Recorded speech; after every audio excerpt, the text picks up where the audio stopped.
Hello everyone, welcome back to my channel. আর আজকে দেখো আরও একটা একটু অন্যরকম ভিডিও নিয়ে আমি তোমাদের সামনে চলে আসলাম। এটা দেখো আমি ফার্স্টেই একটা শাড়ি দেখাচ্ছি। এই একটা পিওর সিল্ক শাড়ি আর ওই একটা পিওর সিল্ক, মানে দুটো পিওর সিল্ক শাড়ি। এটা একটা কাস্টমার আমাকে দিয়েছেন।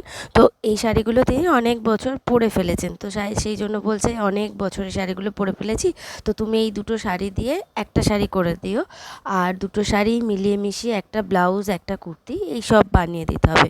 তো সেই জন্য আমি প্রথমেই দুটো শাড়ির থেকে একটা শাড়ি বানিয়ে তাকে দিয়েও দিয়েছি, আর এখন এই দুটো শাড়ির থেকে মিলিয়ে মিশিয়ে একটা ব্লাউজ বানাবো। তো সেই জন্যই আমি এটা একটা শাড়ির আঁচলটা কেটে নিয়েছি, আঁচলটা বডির মধ্যে দেব।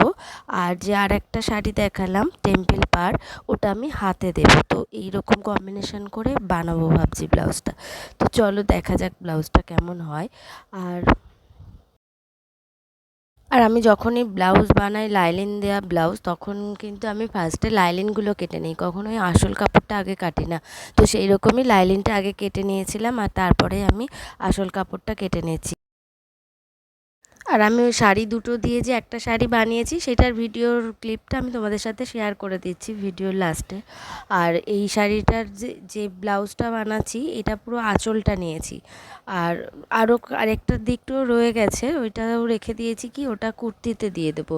সেই জন্য আঁচলটা একটু কলমকারি টাইপের খানিকটা প্রিন্টটা ছিল, ওই জন্য আমি এটা বডিতে দিচ্ছি। আর মেন কথা কি, মানে কাস্টমার নিজে কিছু বলে দেয়নি, এবার পুরোটাই যখন আমার উপর ছেড়ে দেয় না কোনো কাস্টমার, তখন সেটা বানানো আরও একটু টাফ হয়ে যায়। যদি কেউ তার ইচ্ছা মতন ডিজাইন দিয়ে দেয় তখন চোখ কান বুঝে ব্যাস তার ডিজাইন মতন করে দিয়ে দিই, কিন্তু যখন কেউ সেটা পুরোটা আমার ওপর ছাড়ে তখন একটু ভাবনা চিন্তা করে দিতে হয়, যেন মনে হয় যেন সেটা যেন খুব ভালো হয় আর কি। তো সেই জন্য একটু মাথা কাটিয়ে করতে হয়। যাই হোক, আমি এখানে লাইলিনটা ফেলে ফেলে চটপট কেটে নিচ্ছি। আর সিল্কের কাপড় তো পাখা চালানো যাচ্ছে না, কেননা পুরো উড়ে চলে যাচ্ছে, আর যা গরম পড়েছে সেই জন্য আমি চেষ্টা করলাম যতটা তাড়াতাড়ি চটপট কেটে নেওয়া যায় আর কি। তো আমি ব্লাউজ কাটিং কমপ্লিট করে এখন সেলাইতেও বসে গেছি, আর ব্লাউজ সেলাইও আমার মোটামুটি শেষের দিকে হয়ে গেছে। আমি লাইলিন টাইলিন অ্যাটাচ করে নিয়েছি, তারপর পট্টিও লাগিয়ে নিচ্ছি। আর এই ব্লাউজটাতে আমি এমনি নর্মালি রেখেছি, বাস ব্যাকে একটা ওয়াটার ড্রপ মতন করে রেখেছি। আর হাতে তো ওই টেম্পেলের যেই শাড়িটা ওটার থেকেই পাটটা হাতে নিয়েছি, কিন্তু অতটা নীল অংশটা দিইনি, খানিকটা অল্প নীল রেখেছি, টেম্পেলটা রেখেছি আর চেক্সটাও রেখেছি, তাহলে কি হাতটায় একটার সাথে অনেক কটা ডিজাইন শো করবে। তো আমি সেরকমভাবেই বানিয়েছি। আর আজকে তোমরা আমার গলাটা হয়তো একটু অসুবিধা লাগছে শুনতে, আসলে আমার গলাটা একটু বসে গেছে কি করে জানি না, এই গরমের মধ্যেও যে আমার ঠান্ডা লাগে, আর সেই ঠান্ডা লেগে একেবারে গলা ব্যথা, গলা বসে যায় একেবারে। তো একটু তোমরা ম্যানেজ করে নিও ব্যাপারটা, শুনতে হয়তো একটু অসুবিধা হচ্ছে। আর এই দেখো আমার ব্লাউজও রেডি হয়ে গেছে, আর এই হলো পুরো ব্লাউজটার লুক, এই রকম দেখতে হয়েছিল।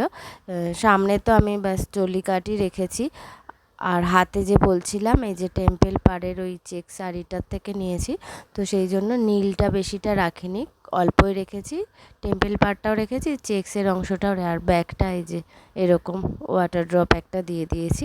আর দুটো শাড়ি মিলিয়ে যে একটা শাড়ি করেছি, তাহলে সেই শাড়িটা তোমাদের সাথে একটু শেয়ার করেছি।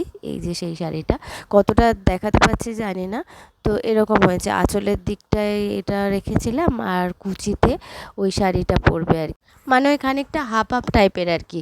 কিন্তু দুটো শাড়ির কালার কম্বিনেশনটা একদম কাছাকাছি, তো তো সেই জন্য কিন্তু দুটো শাড়ি দারুণ মানিয়ে গেছিলো, মানে অতটা বোঝা যাচ্ছিল না। আর বিশেষ করে যার শাড়ি তিনি তো পেয়ে খুব খুশি হয়ে গেছে, উনি এই শাড়ি দুটো অনেকবার পরে ফেলেছিল, আর অনেক দিন ধরে নাকি তার আলমারিতেও পড়েছিল, এইভাবে কাজে লেগে যাবে উনি বুঝতে পারেনি, পেয়ে খুব খুশি। তো ব্লাউজটা পেয়েও উনি খুব খুশি হয়ে গেছে, এখন আরও একটা কুর্তিও করে দিতে হবে এই দুটো শাড়ি মিলিয়েই। তো যাই হোক, তোমাদের আজকের ভিডিওটা কেমন লাগলো কমেন্ট করে কিন্তু অবশ্যই জানিও। আজকের মতন সকলকে টাটা, বাই বাই।